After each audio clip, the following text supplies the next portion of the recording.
BRS ను వీడే ప్రసక్తే లేదన్నారు ఆ పార్టీ ఎమ్మెల్యే వివేకానంద. తనపై జరుగుతున్న ప్రచారాన్ని ఖండించారు. పార్టీ మారిన ఎమ్మెల్యేలపై తప్పకుండా అనర్హత వేటు పడుతుంది అన్న వివేకానంద ఆ స్థానాల్లో ఉప ఎన్నికలు జరగటం ఖాయమన్నారు. పార్టీ ఫిరాయింపులపై ఆయన టీవీ9తో ప్రత్యేకంగా మాట్లాడారు. ఇప్పుడు చూద్దాం. కుత్బుల్లాపూర్ ఎమ్మెల్యే వివేకానంద గౌడ్ మనతో ఉన్నారు. వివేక్ గారు, చాలా రోజులుగా మీ మీద చాలా ప్రచారం జరుగుతుంది. పార్టీ మారుతారని, రేవంత్ రెడ్డితో మీకున్నటువంటి సాన్నిహిత్యంతో, టీడీపీలో పనిచేసినటువంటి ఫ్రెండ్షిప్తో మీరు కాంగ్రెస్ పార్టీలోకి వెళ్తారని. ఇప్పుడు అది కరెక్ట్ కాదు, నిజం కాదు. అది మేము చాలా స్పష్టంగా మన కేసీఆర్ గారి నాయకత్వంలో మన జరిగినటువంటి ఎన్నికల్లో మన 119 నియోజకవర్గంలోనే హైయెస్ట్ మెజార్టీతో మంచి ఘన విజయం సాధించడం, గడిచిన 10 సంవత్సరాలుగా ప్రజలకు దగ్గరగా ఉండి అనేక అభివృద్ధి కార్యక్రమాలు, సంక్షేమ కార్యక్రమాలు, కొన్ని వేల కోట్ల రూపాయలతో నియోజకవర్గాల అభివృద్ధి చేసి మంచి పేరు తెచ్చుకున్నాం మేము. కాబట్టి మేము ఇప్పుడు మాకు ఇచ్చినటువంటి పాత్ర తప్పకుండా మనకి విపక్షంలో ఉండి కూడా మరి నిర్మాణాత్మక పాత్ర పోషించాలని చెప్పేసి కూడా మేము తుది నిర్ణయంతో ఉన్నాం. ఐవీఎఫ్ ఒక అధునాతన సంతానోత్పత్తి చికిత్స. అనేక దంపతులకు తల్లిదండ్రులు కావాలనే వారి కలను నెరవేర్చుకోవడానికి సహాయపడుతుంది. ఈ రోజే ఓఎస్ఎస్ ఫర్టిలిటీని సందర్శించండి. ఇలాంటి సందేహం లేదు.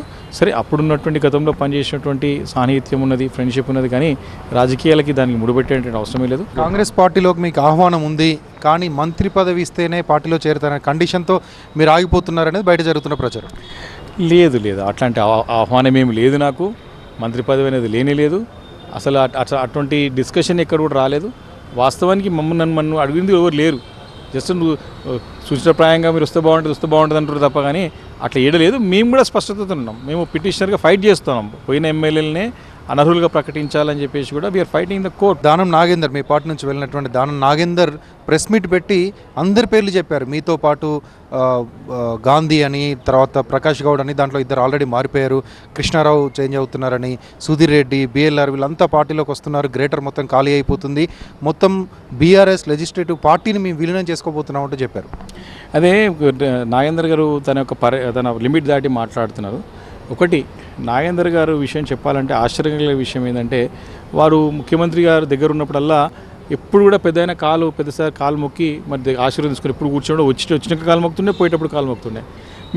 మేమే చాలా ఆశ్చర్యపోతుంటారు. ఈయన దగ్గర చూసి చాలా నేర్చుకోవాలి. ఆయన సుదీర్ఘ రాజకీయ అనుభవం నాయకుడు, మంత్రిగా పనిచేసాడు, చాలా సందర్భాలు ఎమ్మెల్యేగా పనిచేసాడు. మరి మంచి నాయకుడు. అరే మేము ఆయన చూసి నేర్చుకోవాలనుకుంటుంటే కేసీఆర్ గారు దగ్గరగా మాట్లాడుతూ ఉండే, చాలా క్లోజ్గా ఉండే. ఒకనొక సందర్భంలో అధికారం కోల్పోయిన తర్వాత కేసీఆర్ గారికి ఇల్లు లేదు హైదరాబాద్ నగరంలో, పాత ఇల్లు ఉంది సరిపోదని చెప్పి చర్చ జరిగినప్పుడు నాగేందర్ గారు, నా ఇంట్లో ఉండండి సార్, నాకు కొత్త ఇల్లు ఉన్నది, నేను ఎంతవరకు రెనోవేట్ చేయించాను, మీరు ఉండండి, అది మీ ఇల్లే, నన్ను కొడుకు అనుకోండి అని చెప్పేసి అన్న సందర్భం మేము చెవులారా మేము విన్నాం, కలరా చూసినాం. అదే నాగేందర్ గారు ఈ రకంగా విషయం కాకుతానంటే ఆశ్చర్యం కలుగుతూ ఉంది. మరి ప్రజలు అసహించుకుంటున్న అర్థమవుతలేదు. ఆయన ఒక్కడే కాదు, చాలామంది మీ పార్టీకి సంబంధించిన ఎమ్మెల్యేలు ఇక వెళ్ళము అని కరాఖండిగా చెప్పి ఫామ్ హౌస్కి వెళ్ళి కేసీఆర్ సమావేశంలో పాల్గొని వచ్చి తెల్లారో ఆ మర్నాడు వెళ్ళి రేవంత్ రెడ్డితో భేటీ అవ్వడం, నిన్నగాక మొన్న గూడెం మైపాల్ రెడ్డి కూడా వెళ్ళి భేటీ అయ్యారు. ఇవన్నీ చూస్తుంటే పార్టీలో ఎంతమంది ఉంటారు, ఎంతమంది వెళ్తారు అనే చర్చ జరుగుతుంది. కట్టడి చేసే ప్రయత్నం ఎంతవరకు? ఒకటి మాత్రం స్పష్టత ఉంటుంది రాకేష్ గారు, ఖచ్చితంగా పోయిన ఎమ్మెల్యేలందరూ కూడా డెఫినెట్గా అనర్హులు ప్రకటించబడతారు, ఎలక్షన్స్ అవ్వడం ఖాయం, ఫస్ట్ పాయింట్. అయితే రెండోది ఏంటంటే, దీంట్లో చాలా క్లియర్గా కేసీఆర్ గారు ముందే మాకు చెప్పారు అందరు కూడా. ఎస్, మన పాత్ర మనం పోషించాలా, మనం ప్రభుత్వానికి అవకాశం ఇవ్వాలా, ప్రభుత్వం పనిచేస్తుంది కదా, ప్రభుత్వం మనం 6 నెలల సంవత్సరం బట్టి మనం అందరూ ఓపికతో ఉండాలని చెప్పినారు. అయితే వారు పోయే ఎమ్మెల్యేలందరూ కూడా ఎందుకు, ఎవరికి ఏ ఇష్యూ ఉందో నాకు తెలియదు. ఇది అనేది ఖచ్చితంగా రేవంత్ రెడ్డి గారికి ముప్పు కాబోతున్నది.